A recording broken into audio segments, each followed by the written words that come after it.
क्या मतलब है आपके प्रधानमंत्री रहने का? क्या मतलब है सैकड़ों के इतने बड़े घर में अकेले रहने का? क्या आपकी एक छोटी सी भतीजी आपके साथ आकर नहीं रह सकती थी? भारतीय जनता पार्टी का निम्न स्तरीय घटिया दो कौड़ी का घिनौना काम जो दो रुपल्ली के ट्रोल कभी पर्दे के पीछे से करते थे, अब वो भाजपा खुद कर रही है, उनके अधिकृत हैंडल कर रहे हैं। बददिमाग प्रवक्ता बेहूदी और भाईयात बातें कहते हैं टीवी चैनल पर, फेक न्यूज सरगना उसको फैलाते हैं, सांसद और मंत्री भोपू बन जाते हैं, अधिकृत चैनलों पर भाई बहन पर सवाल उठाया जाता है, मनगढ़ंत कहानियां रची जाती है। एक वीडियो शेयर किया गया कि राहुल जी और प्रियंका जी में मनमुटाव है। अरे चरण चंपकों, अगर जरा सा भी उन दोनों को जानते तो ऐसी बेवकूफी की बात नहीं कहते। मुझे पता है आप ये क्यों कह रहे हैं, क्योंकि दोनों भाई बहनों ने आपकी नफरत और आपके झूठ के खिलाफ जो जंग छेड़ी हुई है उससे आप खासे बौखलाए हुए हैं, घबराए हुए हैं। आपको समझ में नहीं आ रहा है जवाब दिया क्या जाए। अगर आप जरा सा भी राहुल जी और प्रियंका जी को जानते तो जानते कि उनमें गंदी राजनीति और आपकी मनगढ़ंत कहानियां तो बड़ी दूर की बात है, दुनिया की कोई ताकत उनको अलग नहीं कर सकती। उन्होंने एक साथ इतनी दुख, इतनी दर्द, इतनी वेदना और हिंसा देखी है कि वो एक दूसरे की सबसे बड़ी ढाल है, एक दूसरे के शक्ति पुंज है। पर ये बात आप नहीं समझिए। क्या कहा? राहुल जी राखी नहीं बांधे। राहुल जी ने ना सिर्फ इस साल राखी बांधी बल्कि वो अपनी बंधी हुई राखी को पूरे साल उतारते नहीं है, या तो वो टूट जाती है या वो रक्षाबंधन तक बंधी रहती है, और ये बात उन्होंने खुद कही है। I wear my Rakhi until it breaks.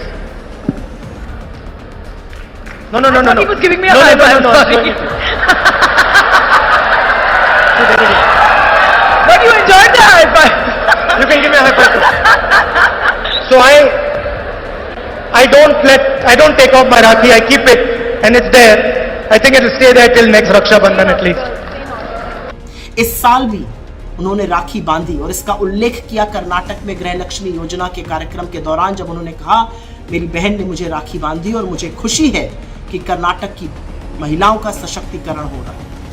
आप तो बड़ा मैग्नीफाइंग ग्लास लेके ढूंढते हैं ना, राहुल गांधी जी को खंगालते हैं, देखिएगा हाथ में राखी नजर आएगी, हर बार नजर आएगी। लेकिन परिवार पर नहीं बोलना चाहिए था। परिवार पर बोलकर आपने जितने सारे नरकंकाल आपके खेमे में हैं, हमें मजबूर कर दिया कि हम उसके बारे में बात करें। मैं अमूमन परिवार पर बात करती नहीं हूं, लेकिन क्योंकि आपको शायद यही भाषा समझ में आती है तो आपको उस भाषा में समझाना जरूरी है। अपनी वृद्ध माँ को, अपने भाई को, अपनी नवविवाहिता पत्नी को छोड़कर जिम्मेदारियों से मुंह मोड़ लेने वाला कोई महान काम थोड़ी होता है। ये तो रणछोड़ वाला काम है, जिम्मेदारियों से मुंह मोड़ने वाला काम है। अब इतना बड़ा भगवान की कृपा से घर मिला दिल्ली में, सैकड़ों कमरे हैं उस घर में, अपनी माँ को सेवा के लिए ना रखना कोई महान काम थोड़ी है। ये जिम्मेदारियों से मुंह मोड़ने वाला काम है।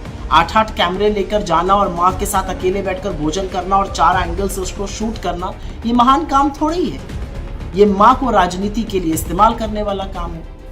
और आप क्या बात करेंगे भाइयों बहनों के संबंधों की, जब आपके आका के खुद के भाई प्रहलाद मोदी दशकों से उनकी निंदा कर रहे हैं, उनके खिलाफ खेमा खोल के खड़े हुए हैं, यहाँ जंतर मंतर तक तो उनके खिलाफ प्रदर्शन कर चुके हैं।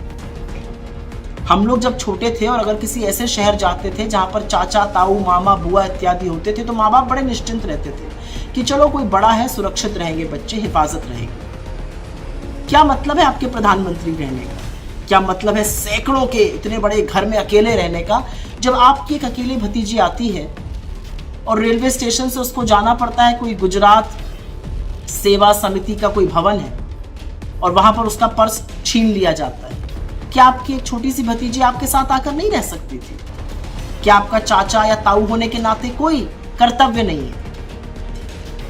जिम्मेदारियों से मुंह मोड़ने वाली जो आपकी पुरानी आदत है, उसका खामियाजा आज देश भुगत रहा है, क्योंकि आप 140 करोड़ की जनता की जिम्मेदारियों से भी ऐसे ही विमुख रहते हैं। तो कुछ बातें हैं जो राजनीतिक जीवन में कहनी नहीं चाहिए। मैंने आज तक इन बातों का उल्लेख नहीं किया था, लेकिन अगर आप मेरे नेताओं पर मनगढ़ंत कहानियां रचिएगा और उनके खिलाफ इस तरह की बातें बोलिएगा तो मजबूरन आईना तो हमें भी दिखाना पड़ेगा।